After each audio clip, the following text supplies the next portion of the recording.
دنیا کی تاریخ میں سب سے بڑا دن، نہ صرف دنیا بلکہ تاریخ اسلام کا سب سے بڑا دن۔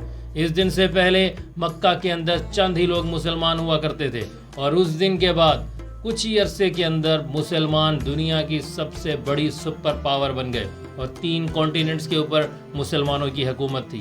اتنے بڑے امپائر کو آرگنائز کرنے کے لیے حضرت عمر رضی اللہ تعالیٰ عنہ نے ایک کیلنڈر بنایا، اسلامک کیلنڈر۔ مگر مسئلہ یہاں یہ تھا کہ اس کیلنڈر کا پہلے دن کا نام کیا رکھا جائے اور اسے کہاں سے شروع کیا جائے، تو اسے شروع کیا اسی ہی دن کے نام سے، ہجرت۔ تو اس کہانی کی شروعات کچھ ایسے ہوتی ہے کہ مکہ کے اندر آپ صلی اللہ علیہ وآلہ وسلم نے 12 سال تک کافروں کو اسلام کی دعوت دی، لیکن چند ہی لوگ وہاں پہ صرف مسلمان ہوئے۔ اس کے بعد ابو طالب کی وفات ہو گئی، اور کافروں نے یہ سوچا کہ مکہ کے اندر اب محمد صلی اللہ علیہ وآلہ وسلم کو پروٹیکٹ کرنے والا کوئی نہیں ہے، تو معاذ اللہ ہم آپ صلی اللہ علیہ وسلم کو شہید کر دیتے ہیں۔ اس سب سے کچھ ٹائم پہلے ہی مدینہ کے 2 بڑے قبیلے اوس اور خزرج، جو مکے آ کے آپ صلی اللہ علیہ وآلہ وسلم کو دعوت دے چکے تھے، اور وہ انہیں اپنا لیڈر بنا کے مدینہ لے جانا چاہتے تھے، اور آپ صلی اللہ علیہ وآلہ وسلم نے ان کی دعوت کو قبول کر لیا تھا۔ اور اس کے بعد سے ہی تمام مسلمان بہت ہی خاموشی سے اور سیکریٹلی مدینہ کی طرف شفٹ ہونا شروع ہو گئے۔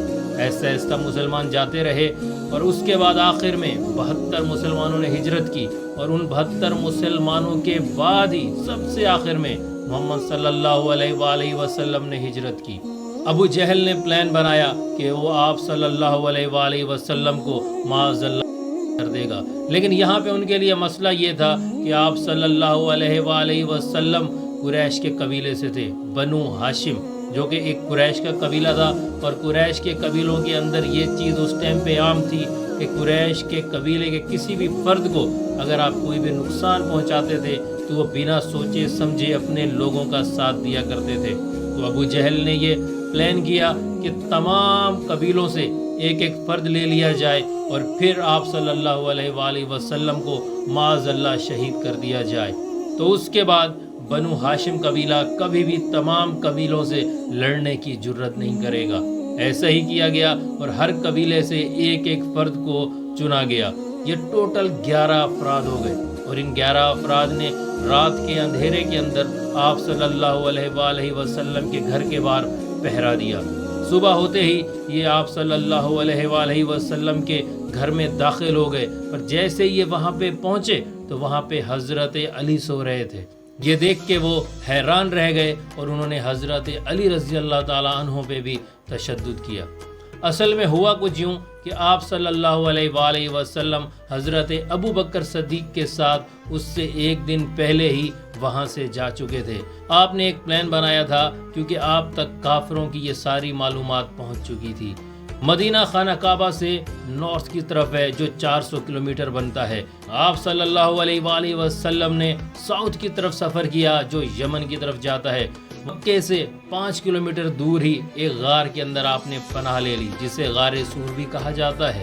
اگلے دن صبح میں ابو سفیان اور ابو جہل نے مکے کے اندر اعلان کیا کہ جو بھی محمد صلی اللہ علیہ وآلہ وسلم کو زندہ یا پھر لے کے آئے گا تو اسے 100 اونٹوں کا انعام دیا جائے گا۔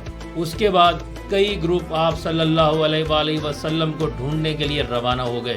بہت سے لوگ آپ کو ڈھونڈنے کے لیے مدینے کے راستے پہ بھی گئے، مگر ان کو آپ صلی اللہ علیہ وآلہ وسلم کا وہاں کوئی نشان نہ ملا۔ ایک گروپ اس غار تک بھی پہنچ چکا تھا، لیکن اس غار کے باہر ایک مکڑی نے جالا بنا دیا تھا، اور ان کافروں کو آپ صلی اللہ علیہ وآلہ وسلم نظر نہیں آئے۔ اس کے بعد مکے کے اندر ابو سفیان اور ابو جہل حضرت علی کے پاس گئے، اور ان کے اوپر تشدد کیا کہ آپ صلی اللہ علیہ وآلہ وسلم کا ان سے ایڈریس جان سکیں، مگر حضرت علی نے کچھ نہ بتایا۔ تو اس کے بعد وہ حضرت ابو بکر صدیق رضی اللہ تعالیٰ عنہ کے گھر پہ گئے، اور وہاں پہ ان کی بیٹی اسما موجود تھی۔ انہوں نے ان سے پوچھا تو انہوں نے بھی کچھ نہ بتایا، تو پھر ابو جہل نے ان کے اوپر بھی تشدد کیا۔ اس ساری صورتحال کے باوجود بھی 3 دن تک حضرت اسما مکے والوں سے چھپ کے غار سور میں آپ صلی اللہ علیہ وآلہ وسلم اور حضرت ابو بکر صدیق رضی اللہ تعالیٰ عنہ کو کھانا پہنچاتی رہیں۔ 3 دن بعد آپ صلی اللہ علیہ وسلم حضرت ابو بکر کے ہمراہ اس غار سے نکلے۔ جب آپ غار سے نکلے تو اس وقت حضرت ابو بکر رضی اللہ تعالیٰ عنہ نے پہلے سے ہی ایک پلان بنایا ہوا تھا۔ اس وقت کے ایک شخص عبداللہ بن اریقط سے آپ نے پہلے سے ہی ملاقات کی ہوئی تھی اور اسے اپنے 2 سب سے بہترین اونٹ بھی دیے تھے اور اس سے کہا تھا کہ 3 دن بعد اس غار پہ آ کے ہم سے ملاقات کرنا۔ اس ساری صورتحال میں اس شخص کا انتظار کرنا اور اس کے اوپر اعتماد کرنا ایک بہت ہی رسکی کام تھا۔ کہیں یہ شخص بھی انعام کی لالچ میں آ کے کہیں کافروں کو آپ صلی اللہ علیہ وسلم کا اور حضرت ابو بکر صدیق رضی اللہ تعالیٰ عنہ کا پتہ نہ بتا دے۔ جب وہ شخص وہاں پہ پہنچا تو آپ صلی اللہ علیہ وآلہ وسلم نے حضرت ابو بکر رضی اللہ تعالیٰ عنہ سے کہا کہ میں آپ کو آپ کے اونٹ کی رقم ادا کروں گا، اس کے بعد ہی میں اس اونٹ کے اوپر سواری کروں گا۔ اور اس کے علاوہ آپ صلی اللہ علیہ وآلہ وسلم نے حضرت علی کو مکہ میں اس لیے چھوڑا کیونکہ مکہ کے اندر آپ صلی اللہ علیہ وآلہ وسلم کے پاس بہت سے لوگوں نے اپنی امانتیں رکھی ہوئی تھیں۔ حضرت علی نے ان تمام امانتوں کو لوگوں کے پاس واپس پہنچایا۔